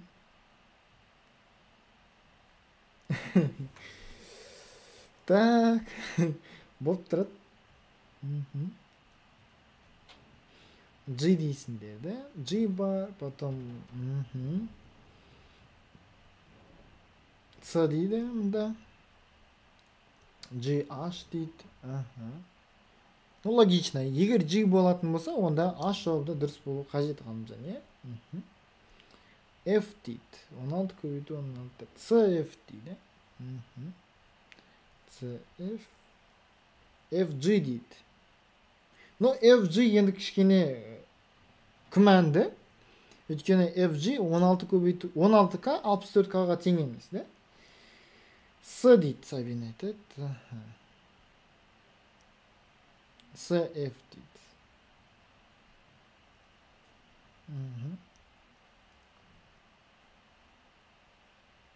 А бар, А бар еще. Ал кеттік. Енді не үшін қадалады оқушылар? Наңғырыңыздар. Осы жерде бүкіл оқушыны шақыру керек қой жалпы. Өйткені осындай есептерде жалпы қиналмас үшін. Қысым тапқан кезде қысымның бар жоғы екі ақ формуласы бар, дұрыс па? Яғни P тең болады F бөлінген S десең, жоқ. Аудан ғына. Күш. Аудан. Сразу на формула атпадай. Екінші формула бар, гидростатикалық қысым бар. Ол ρGH. Яғни не істерін білмейді, мына жерде H жоқ қой. H жоқ қой.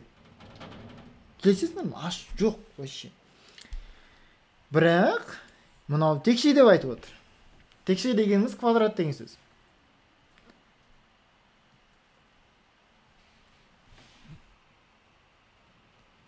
Ана бір неде бар, қызықтаймызда бар еді ғой. Жан болады, бір нәрсе барат, денесі квадрат деп. Мына квадрат. Квадраттың көлемі v квадрат дейтін болсақ, ол дегеніміз a куб қой. Яғни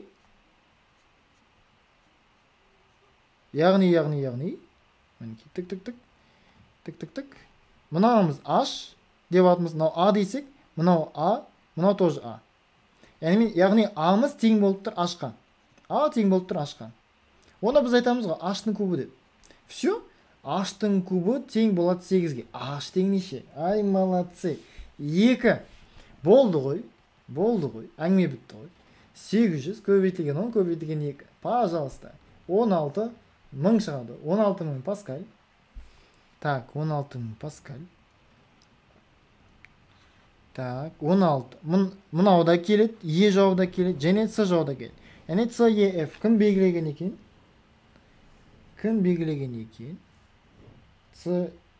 Хотя екі жауабын. Бір ғана жауабын белгілесеңдер, балалар бал бермейді, так что без обид бере алмайды. Так, С дейді. GH дейді. CF дейді. Жақсы.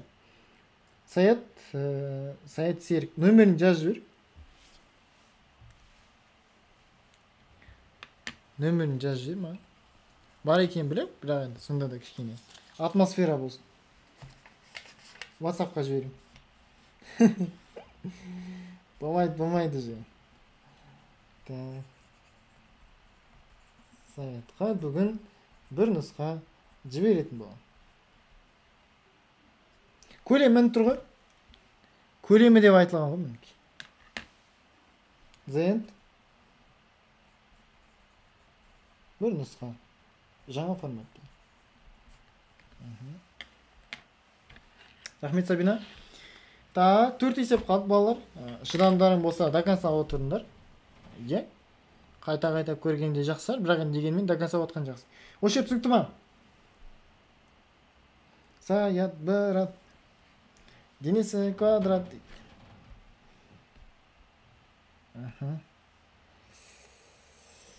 Так, Хорошо, кеттік онда.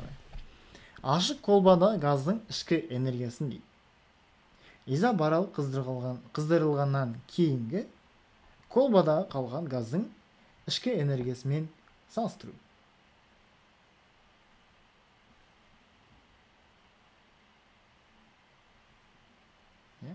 Бұл жерде бір ғана жауап дұрыс болуы мүмкін. Мына жерде изобарал қыздыру дегеніміз сәл күмәнді негізі. Сұрақ сәл шекілеу негізі. Ашық колбада ол жерде не сұрақта? Қысым тұрақта. Изобарал қыздырылса, оның температурасы түседі. Көтеріледі. Температурасы көтеріледі. Так. Мынаны еске түсірейік. ПВ бөлінген Т. Дұрыс Т. Қыздырылғаннан кейінгі колбада қалған газдың ішкі энергиясымен салыстыру. Енді көлемі кеміп қалды дейді. Мынау артып кетті дейді. Мынандай болу мүмкін емес негізі. Бірақ бұның жауабын Д деп белгілейді. Оны мен қарап көрдім, енді бұл енді күмәнді сұрақ, мен ойымша. Күмәнді сұрақ, хотя бы енді не істесек болады. Мына жерде бір подсказкалар берілу қажет. Өйткені мына жерде қысым тұрақты, көлемі азаяды, температурасы артады. Көрдіңдер ме? Значит, мынау тұрақты емес деген сөз. Наған күмән туындап кетеді, көрдіңдер ме? Өйткені колбада қалған газың дейді. Газ белгілі бір көлемнен айырылып қалады. Ұшып кетеді ғой.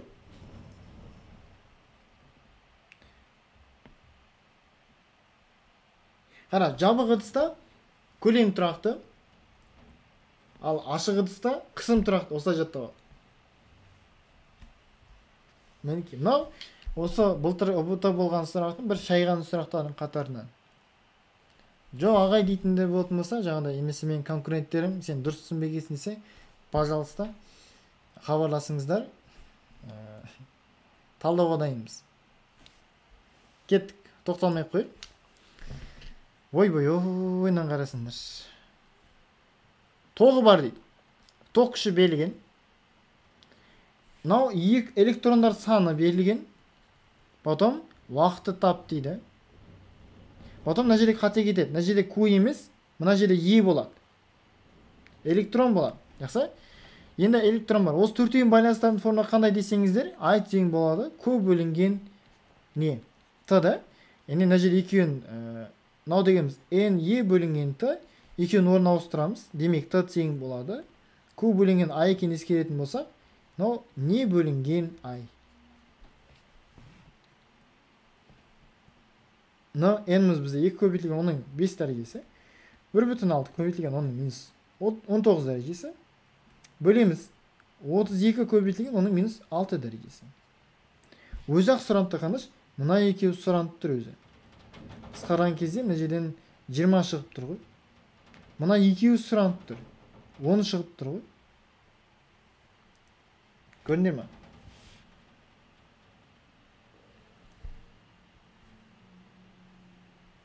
Не бөлінген та? Сонда, бұл жауап дұрыс болады. Мына жерде де шығармай қойғод, өйткені мына жерде 10 көбейтілген оның бір нәрсе дәрежесі деген жоқ вообще. Сондықтан сразу аб дей салады.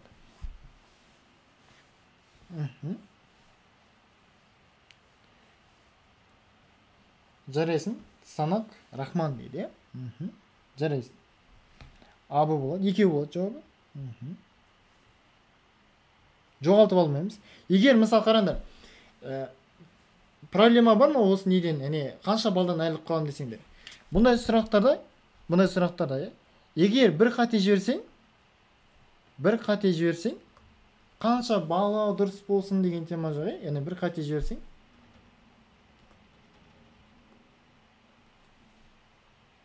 минус 1 балл, яғни 1 балл беріледі. Екі қате жіберсең, қыз жази сайын 0 ғой. Сондықтан қазір егер тек қана А не Б деп келтіретін болсаңдар, бір ғана балл аласыңдар. Келесі. Ойнан қараңдар. Осындай есептер жақсы көремін. Кән шайымды қойшы мен. Мынандай есептер деген кайф қой.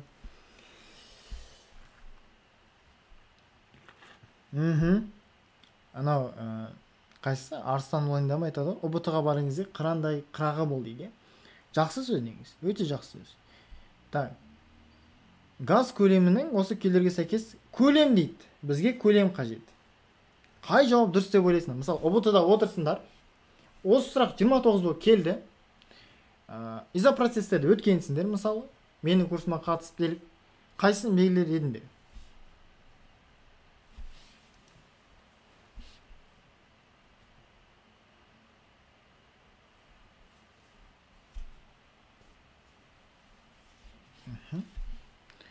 Яғни жауабы русский С дейсің ғой, или Д дейсің ба? Қайсысы?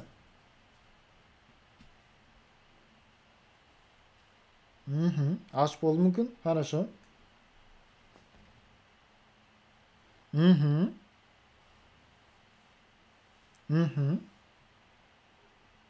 Ұялмаңдар. Өз ойларыңды білдіріңдер. Жалпы біздің проблемамыз сол ғой, негізі. Адам ұялшақ келеді да, потом негізі білімнен ұялға болмайды. Білімге келген кезде арсыз болу керек, ұятсыз болу керек. Тағы не болу керек? Аш қасқырдай не болу керек? Аш қасқырдай болу керек қой. Жеп тұру керек қой.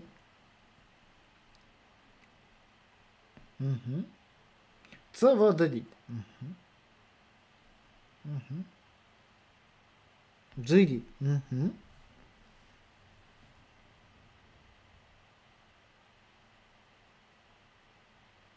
Қазір. Все, рахмет. Исправим. Түзеп тастаймыз қазір. Енді көрініп тұр,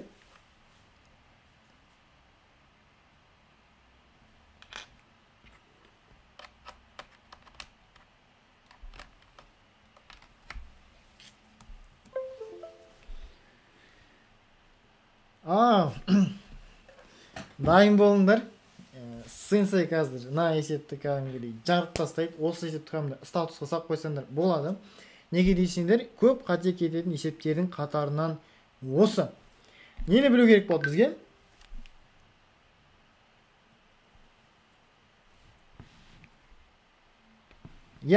Қайсысы мен? Дұрыс айтасың. Ал кеттік. Нені білу керек болады? Мына жерден 0-ден, мына 0 ғой, мына бүйтіп сызып жібереміз. 1 мен 2 1 түзу бойында болды, бойында. Демек, сөзбен жазып отырмын. Демек, В1-іміз В2-ге тең болатыны факт қой. Дұрыс па? Демек, біз конкретно айта аламыз, егер С жауабы дұрыс болса, Д жауабы да дұрыс қой, негіз поступиталыңызда. В1 тең В2, ол факт. Енді екіншісін көрейік. Үшіншісін даже. Бүйтіп әп келеміз ғой.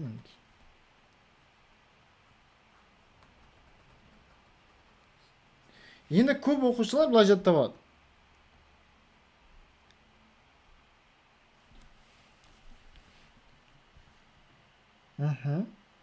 Әні ғалымжан темаға кірейін деп жатыр. Теманы қара. Енді қалай істейді? Көп оқушылар мынаны белгілейді негізі. Яғни V3 пен салыстырады да H-ты белгілейді. Потом нені белгілейді? V1 үлкен V2 наны белгілейді. Қызық сода жігіттер, қыздар, мына екеуі қате. Или қате емес, қазір талдап жіберейік. Так, ол үшін былай істейміз, балалар. Біз былай істеп жүрсек. Мінекей. Тек біздің ғана курста үйретеміз. Басқа жерден, ешқай жерден көрген жоқпын. Мен когда 140-та сабақ берген кезде, тура болсын өзім оқушыларына үйрететінмін. Былай істейміз. Бүйтіп алып келеміз. Қараңдар. Яғни біз қазір t-ны константаға жіберейік. Мына жерде t-лар бірдей. Мен бұрышты ұнатпаймын. Неге десеңдер, өйткені қазір сосы бұрыш шатастырады. Қазір қараңдар. Мынау дегеніміз, мынау P3 болады, дұрыс па? Мынау P3 болады. Мынау P1 болады. Ал енді сұрақ, қайсы үлкен? P1 үлкен ба, P3 үлкен ба?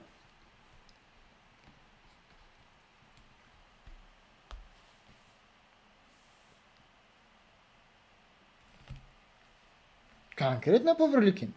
Енді сұрақ туындайды. V1 үлкен ба, V3 үлкен ба?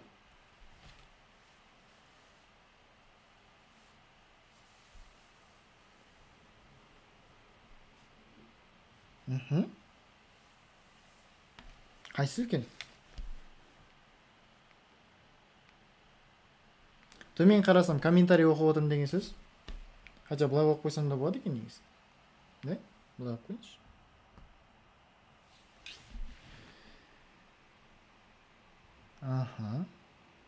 Қараңдар. Клаперин деген красавчик бар. Ол айтады, PV бөлінген Т дейді. Мына екеуі бір-біріне кері пропорционал дейді. Яғни жазылайықшы бір жерге. Мына жерге особенно. Хоп. Қысым, яғни П көлемге міндетті түрде жазылыңдар, өтінім сұрайын. Көлемге это В ғой. Кері пропорционал.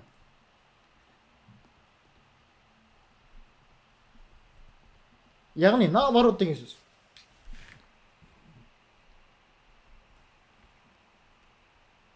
Сонда біз V3-ті үлкен деп жібереміз. Қараңдар, көрінді ме? V3 V1-ден үлкен.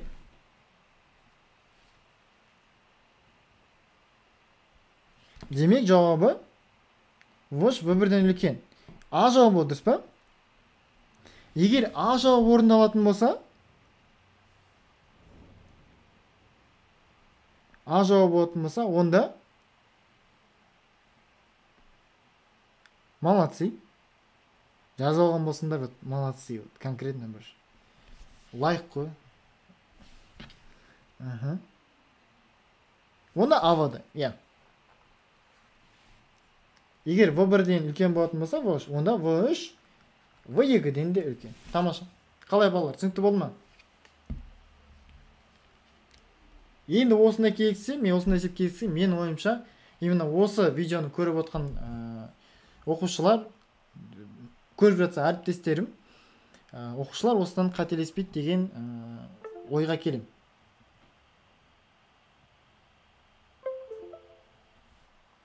Мен ойлағанмын, просто басқалар тағы да 140-тан бөлек балалар бармай деп, соларға айтып жатырмын.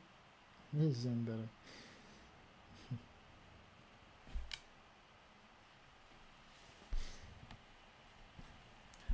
Ал, соңғы есеп. Соңғы нүктесін қоямыз. 60-тан 40 түсіндірмей. До конца түсіндіріп сен.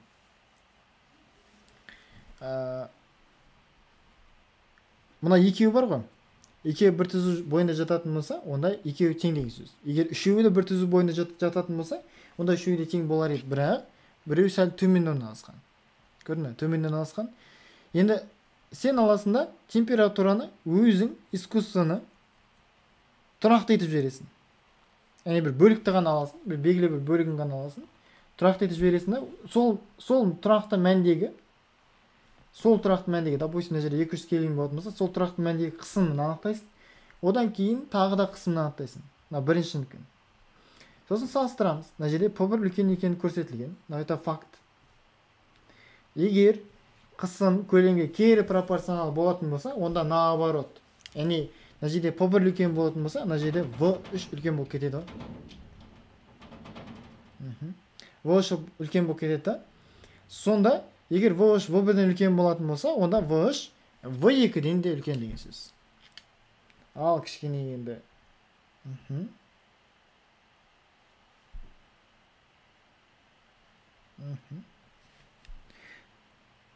Тамаша.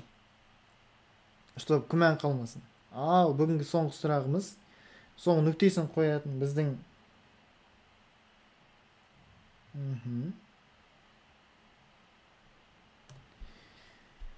Так.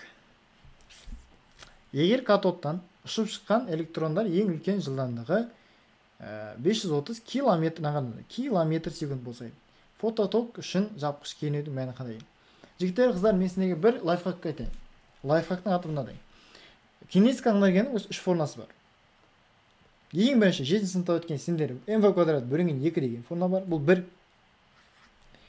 Екінші, молекулалық кинетикалық теорияда, жалпы осы жылу қозғалыста E кинетикалық тең болады 2-ден 3 К көбейтілген Т. Бұл екінші формула. Үшінші формула бар. Үшінші формула ол да қарапайым. E кинетикалық тең болады электрон көбейтілген кернеу.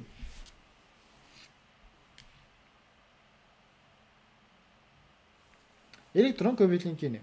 Болды. Яғни бірінші формуланы үшінші формуламен байланыстырып тастаймыз ғой. Тең үшінші формула. Яғни mv квадрат бөлінген 2-ні теңестіріп алам EU-ға. Бізге қажет кернеудің мәні U тең болады mv квадрат бөлінген 2 еселенген E. Массамыз бізде қанша? 9,1 көбейту минус 31 дәрежесі. Жылдамдығымыз 530 мыңның квадраты. Бөлеміз 2 еселенген, оның минус 19 дәрежесі. Тең. Енді менің кішкентай лайфхагым бар тағы да. Ол лайфхак былай дейді.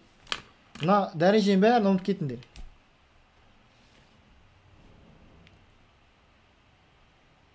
Я. Еу деп жаттап аласың.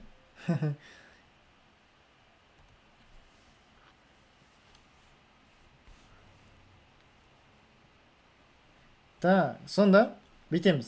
9,1 вообще дәрежені ұмытып кетіңдер. Дымға қажет жоқ. Орысша айтқым келген, бірақ дымға қажет жоқ. Көбейтемін 53, көбейтемін 53-ке. Бөлем 2-ке. Болды ғой.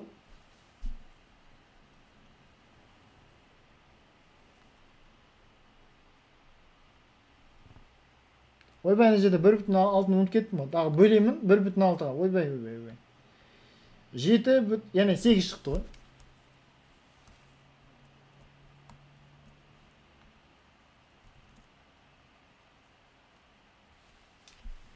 Ана жерде 2 көбейтілген 1,6 тастап кеткенсің ғой. Сонда жалпы көріне жоқ шаммен алғанда біз 8,000 деген бір нәрсе шықты. 8, яғни болды ғой. Мына жерде 80 деген жауап жоқ. Неліктен бұлай істедім? Өйткені 80 деген жауап жоқ. Өйткені 800 деген жауап жоқ. Өйткені 0,08 деген жауап жоқ. Не істейміз? Уақытын үнемдейміз ғой. Ал бізге именно математик, физиктерге уақыт өте пайдалы ғой бізге. Яғни каждый секунд, каждый минут, каждый момент бізге өте маңызды. Өйткені әр үнемделген уақыттан біз мына есепке қайтып орала аламыз. Помните на есепті? Әр артылған уақыттан біз осы есепке орала аламыз. Келсесіңдер ме?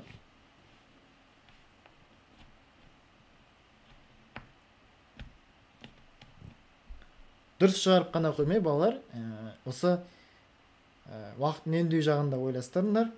Және де қиын есептер келетін болса, оларды тастап кетіңдер да басқа пәндеріңе ауыса беріңдер. Барлығын орындап болғаннан кейін уақыт қалады ғой. Қалған уақытқа шығып кетпей, қойшы басым ауырды деп.